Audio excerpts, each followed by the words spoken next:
Hey everybody, thanks for checking out today's Multiphonic-a-Day. My name is Ben, I'm a bassoonist based in Chicago, and I've been making one of these videos every day that I'm in self-isolation during the COVID-19 pandemic. Today is Wednesday, April 8th, 2020. This is day 25 of my self-isolation, and today is episode 23 of Multiphonic-a-Day. Today's episode is dedicated to George Sakakeeny, who was my teacher for 4 years at Oberlin and who has remained a close mentor and friend to me since that time. And George and I were talking on the phone earlier this week, and he said to me, it would be great if you could make a video where you just focus on one piece and walk through all the multiphonics in it and talk about your approach to them. And he mentioned a couple of different pieces to me, one of which was Quasi Hoquetus by Sofia Gubaidulina, which is what I'm going to be talking about today. Quasi Hoquetus is a trio for bassoon, viola, and piano. It's one of three major works that Gubaidulina wrote for the bassoon. The other two are the Concerto for Bassoon and Low Strings and the Duo Sonata for two bassoons. These are three really important pieces in the bassoon repertoire, and they've been really important pieces for me personally in terms of getting to know the contemporary repertoire and getting to know my instrument better.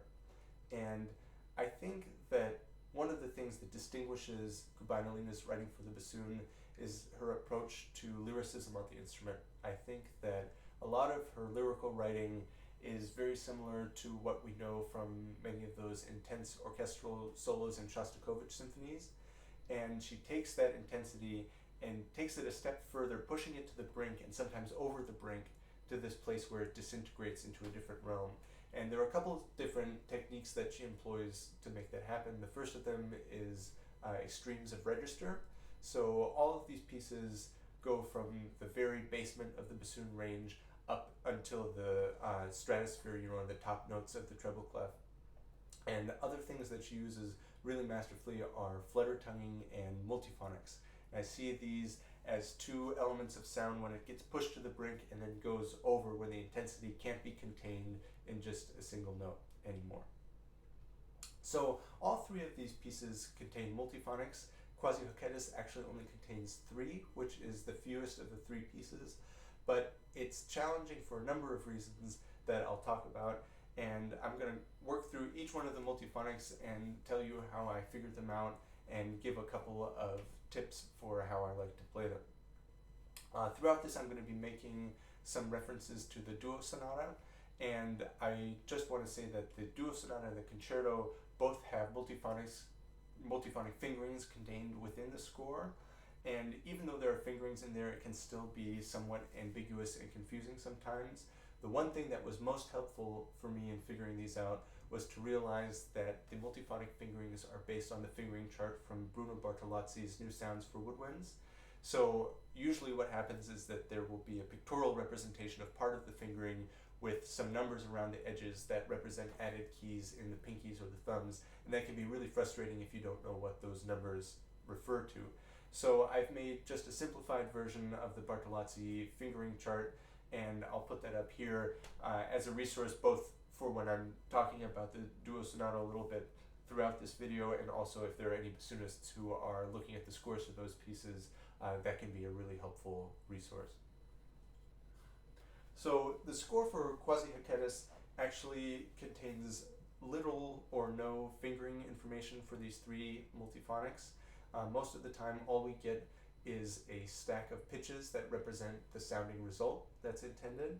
And for me, when I was learning this piece, that was really challenging and frustrating because I was having a hard time finding a fingering that would include all of those pitches, and I didn't really have anything to guide me. So what I ended up doing was taking those sets of pitches and comparing them to the sets of pitches that are notated for multiphonics in the Concerto and the Duo Sonata, because I figured that if these were three multiphonics that Gubaidulina really liked, there's a good chance that they would pop up in these other pieces as well. And sure enough, I was able to find all three of those pitch sets in the first bassoon part of the Duo Sonata, and they were actually all in the first passage where I looked in this piece, which is the penultimate large section of the piece. Here we have the second bassoon making a very long, gradual, chromatic microtonal ascent, and the first bassoon is punctuating this with increasingly intense and desperate multiphonic interjections. And so all three of these multiphonics are in there, and I'm going to compare them with the fingering information from the Duo Sonata and show you how I got all of those to work. So the first multiphonic in Quasi Hoquetus is in measure 19. This is actually the first bassoon entrance in the piece. And the corresponding place in the Duo Sonata is at figure 30.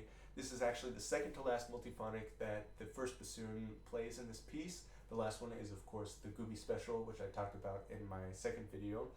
And at figure 30, this multiphonic is a part of a multiphonic trill, which is fingered in the left hand 1, 2, 3, right hand 2, 3, A flat. That's key 17 in the Bartolozzi system.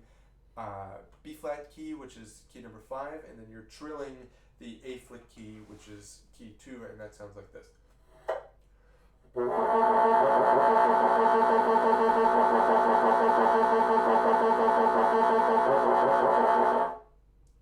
So the sound that is the first multiphonic in Quasi Hoquetus is the higher of those two multiphonics. That's with the A flick key depressed, and so the fingering is 1, 2, 3, A flick key held down, not flicked, and in the right hand 2, 3, A flat, B flat key, and that on its own sounds like this.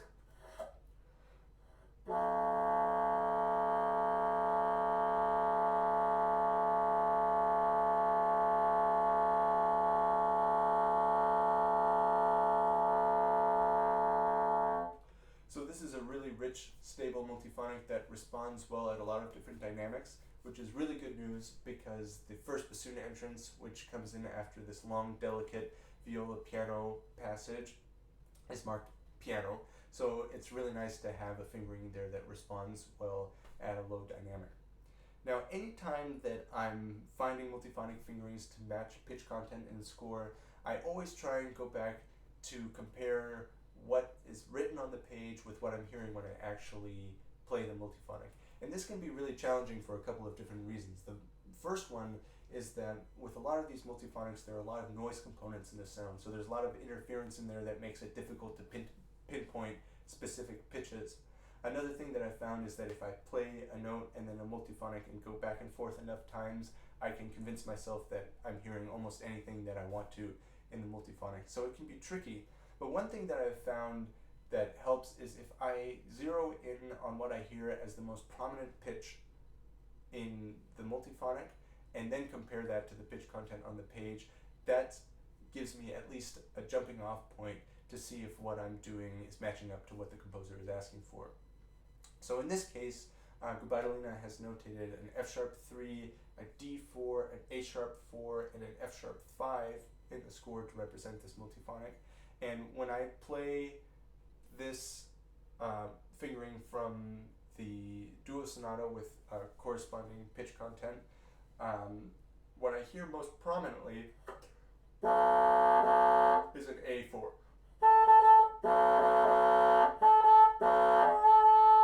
And that unfortunately is a half step off from the closest note to it in the score for Quasi Hoquetus, well, in both scores actually, which is the A sharp 4. And so anytime I encounter this kind of a problem, I start to experiment a little bit to see if there's a slight variation that I can make on this fingering in order to make it sound closer to what's notated on the page. Sometimes all it takes is a manipulation of the embouchure up or down, but oftentimes I find that it will take adding or subtracting a key or two. And I always keep in mind something that Dana Jessen said when I was talking to her yesterday as part of one of these videos, that she said that it's important to remember that there's a wide variety in how different bassoons, vocals, reeds, and bassoonists respond to these fingerings. So there's not a guarantee that someone on a completely different setup will be able to produce the same sound with the same fingering. And so, you know, if Valery Popov, who is the bassoonist this was originally written for, is playing on a very different setup from me, it's possible that there's a slight difference in the pitches that come out. And so I was messing around with this a little bit, and I found a fingering that gets that A closer at least to an A sharp. And all that I'm doing is that I'm adding the C flick key in my left hand thumb. So in my left hand I still have 1, 2, 3, the A flick key is pressed down, plus the C flick key, and then right hand is unchanged, 2, 3, A flat, B flat. And that sounds like this. So if I move back and forth between those two,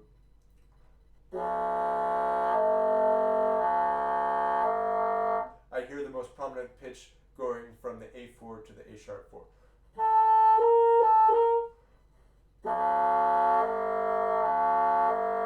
So when I play this multiphonic, I use my variation with both thumb flick keys in the left hand, because when I do that, I preserve the general timbral quality of the multiphonic. Those two I think are very close in terms of the general sound. It's still fingering that responds well at a soft dynamic, which is essential in this place. And the most prominent pitch that I hear in that multiphonic matches up to a pitch that's notated on the page. And so that's what I do for the first multiphonic. Let's have a look at the second one. The second multiphonic comes in measure 39. This is 4 before figure 6 in Quasi Hoquetus. And the parallel is in the duo sonata, 3 measures before 27 on the 4th beat. This is still the first bassoon part. And there's a slight bit of confusion that I had, at least, in that there's an enharmonic respelling of the pitches between the two scores. In Quasi Hoquetus, we have a B2, D4, G sharp 4, and C sharp 5. And in the duo sonata, we have a B2, D4, A flat 4, and C sharp 5. So the G sharp and A flat threw me off when I was initially scanning to find this multiphonic, but of course they're the same pitch and all the other pitches are the same as well.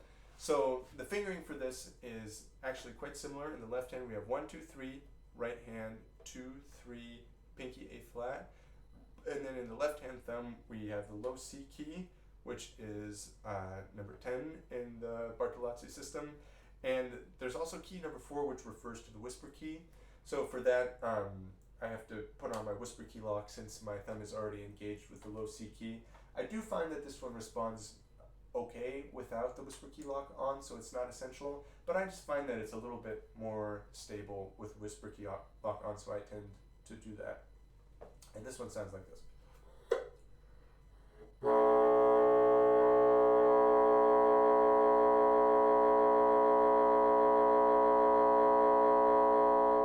So when I went back and compared what I was hearing with this multiphonic to what's notated in the score, I focused on the bottom 2 pitches because those were the 2 that I heard most clearly. The B2 is pretty clearly in there for me.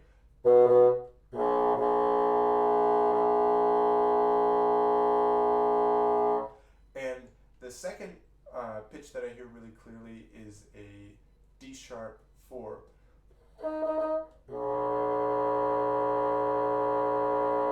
Unfortunately, that's a half step above what's notated in the score, which is a D4.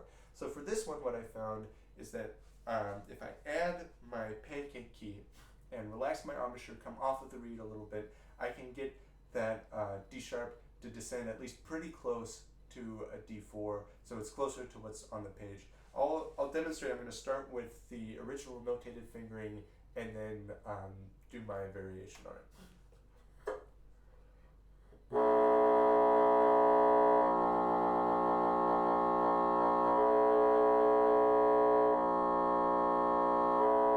So I hear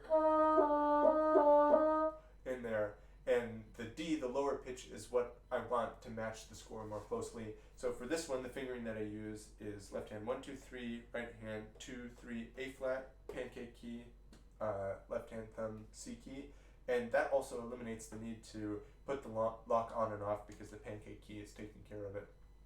And that, again, it has similar response, similar quality. The B is still audible in there, but the secondary pitch, what is originally a D sharp, is at least closer to a D there. So that's what I use for the second multiphonic in this piece. The third multiphonic appears in measure 70, that's figure 11. And this one, actually, unlike the other two, does have some fingering information contained within the score. We don't have a diagram, but we have a little bit of text in abbreviated German. We have, it says AS, A-S, plus KL, which is short for Klappe, which means key, 5 plus KL, piano. So to decipher this, us, of course, in German refers to A flat. So this is, similar to the other two multiphonics. It's based off of an A flat 2 fingering. And then if we have plus key 5, as we saw in some of the earlier ones, that's the B flat key with the thumb. And then plus piano, the piano is just piano key is just another word for the whisper key. So basically, the fingering that's indicated within the score is a low A flat plus the B flat key. So I was really happy when I figured out what this little bit of text meant, and then I was really sad to find that it didn't actually produce a multiphonic for me. So when I play that fingering, this is what comes out.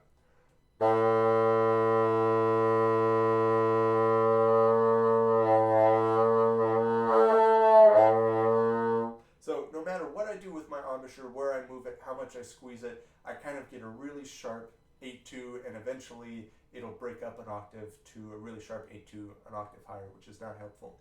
And so in this case, what I started doing was adding and subtracting keys one by one to see if there was a slight variation in the fingering that I could make in order to get it to produce the multiphonic that I was looking for.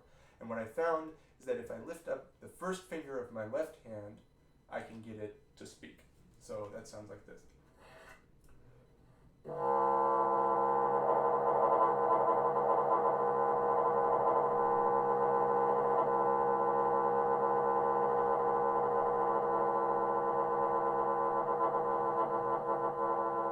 So this is a really interesting multiphonic. It responds pretty well at a soft dynamic. It's notated pianissimo at figure 11 here, but it's really unstable. There's this irregular beating that's going on in there that makes it a really strange sound that I actually kind of enjoy. But the thing that made me really happy about this was that the most prominent pitch that I hear in there is an F4, which is the top pitch of what's notated in the score.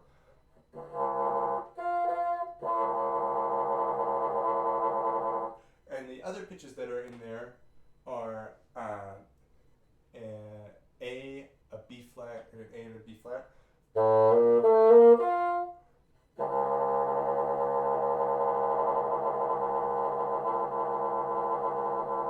Those are harder for me to hear in there, mainly because of that noise component, that rattling oscillation in the middle. But I went back and forth a lot, and I convinced myself that I was hearing them. I'm not sure how present they actually are, but the F definitely is the most prominent and clear pitch in there, which is the top pitch notated in there. And again, I'm only changing one finger from the fingering that's notated in the score. And this multiphonic actually also occurs in the duo sonata. This is one measure before figure 26. And there's the same fingering indication there, just a little bit more explicitly written out. It's also translated into English. And so with that confirmation and the only slight change in fingering that I've made to get that to work, I felt comfortable with that being my fingering there. And I also just kind of really enjoyed the aperiodic quality that one brought to the table. So thanks for watching this video. I hope that you've enjoyed it and that it's helpful to you, especially bassoonists out there learning this piece. I'm really curious if there are other bassoonists watching this who have played this piece before, what kind of solutions you came up with. And please leave me any thoughts, any comments, any requests in the comments as usual, and I'll be back tomorrow with some more multiphonics.